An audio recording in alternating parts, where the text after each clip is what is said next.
Hello, hi. I want to do a recording as part of my way to supporting all of you who are unable to attend classes due to the current situation that we are facing.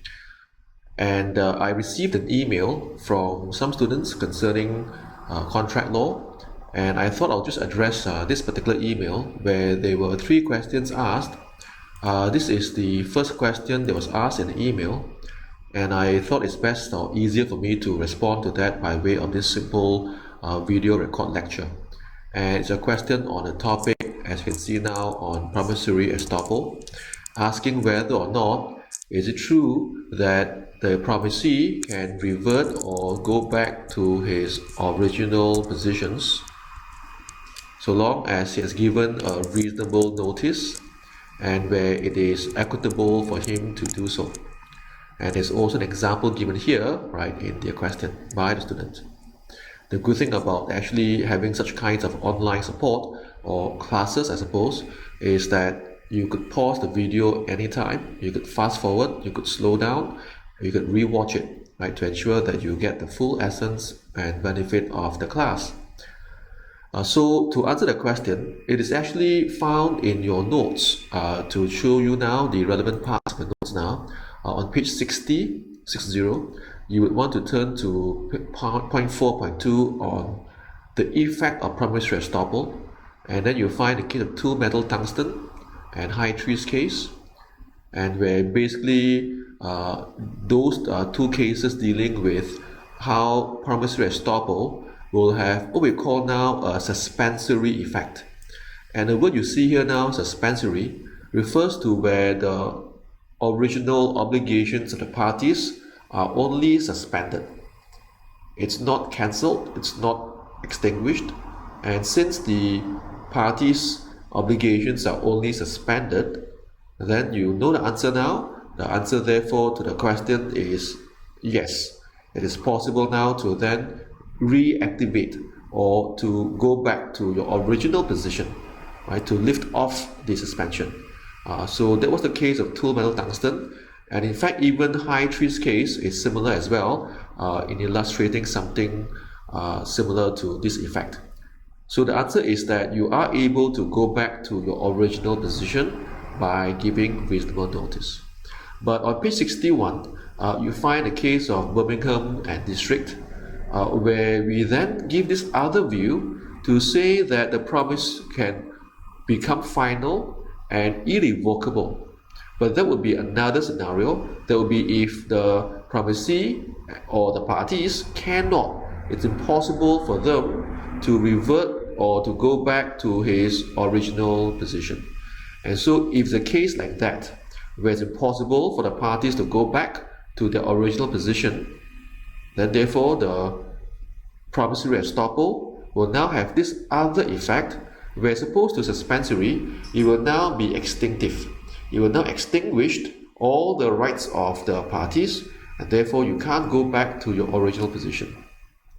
And to show you now a slide which I prepared in advance as the answer, it's here now, where it depends on the type of promise, where firstly, it can have a suspensory effect, and secondly, it may have an extinctive effect.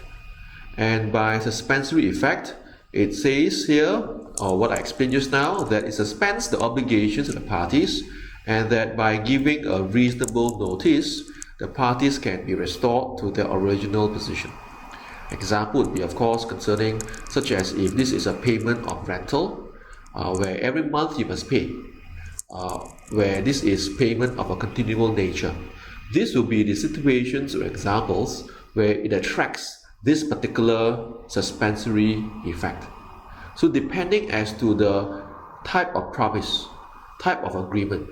So now, one more time, if it's an agreement concerning where the promise is supposed to be a recurring payment, where every month you make a payment, then therefore it is possible to suspend those payments and then later by giving notice to go back to your original position.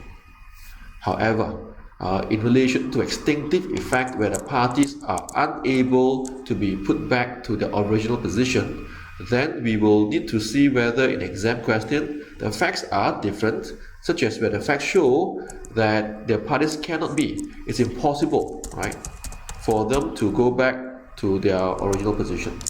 And so if the case of where it's impossible to be restored to their original position, then that's where now we will apply this other view to say that the parties would now be extinguished in their original obligations.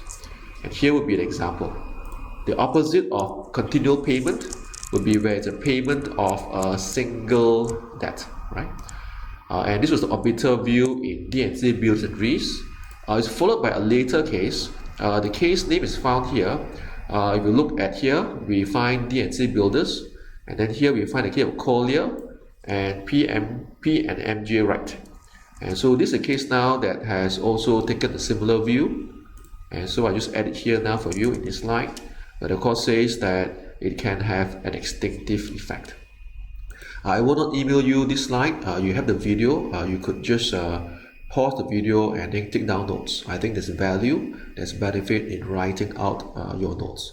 And so that's the answer to the question. One more time.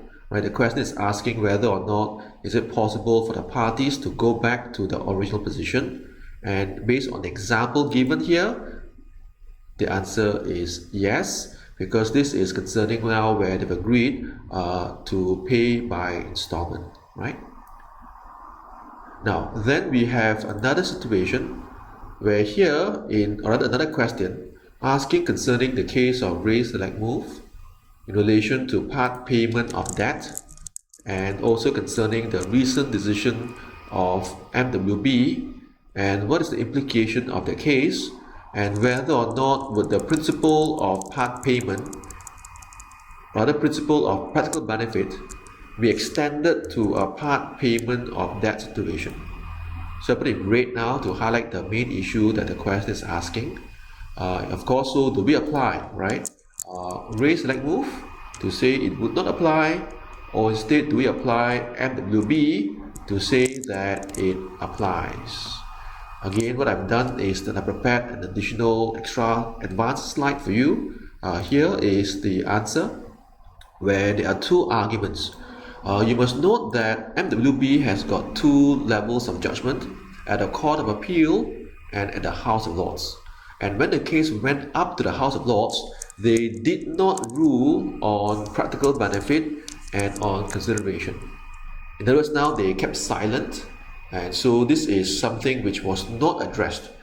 So since it is not addressed, therefore we would want to perhaps now follow the view of raise select move. So now I add here now brackets now. So perhaps raise select move would apply, right? Since this is now the so-called latest position, right? Raise select move in view of House of Lords and MWB keep it quiet. But on the other hand, I said there are two arguments now. Will be this other view that, well, maybe you could follow the MWB Court of Appeal, right? And if we follow the MWB case, Court of Appeal, then they had taken the view that practical benefit is sufficient consideration. And so clearly now you can see there are two opposing views. Now, assuming that we follow the Court of Appeal, which technically speaking is really not authoritative, because it has gone up to the House of Lords, and the House of Lords did not comment on this. But still, it is a persuasive authority, right? Now, even whilst it may be a persuasive authority, there would be two problems that would arise, and all these are things you want to say in your answer in exams, in that this view may then appear to contradict with Folks and Beer, House of Lords, and with raise select move itself. So how then do we reconcile both? And it's where then you should then make an effort to read the judgment by the Court of Appeal in MWB case, where they did make an attempt to reconcile its judgment with those cases, right? Where, just to give you a very quick brief view, now there are more things said, but that's beyond the scope of the answer to this question, and as I said, you should read the judgment. But very briefly now, what they did was this, where they said that practical benefit is a modern version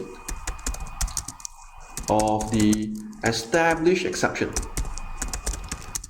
So it's not as if that there is no exception to part payment, where this will be the established exception of the doctrine of accord and satisfaction.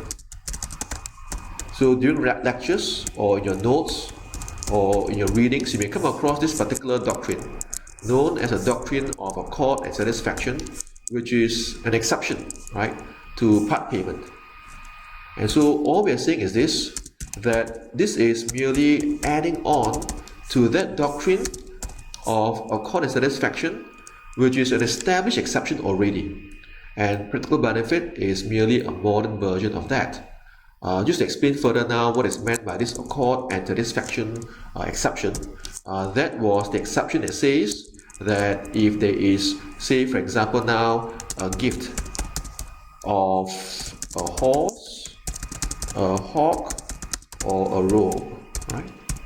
So it's part payment, but not just part payment itself, but part payment with something else.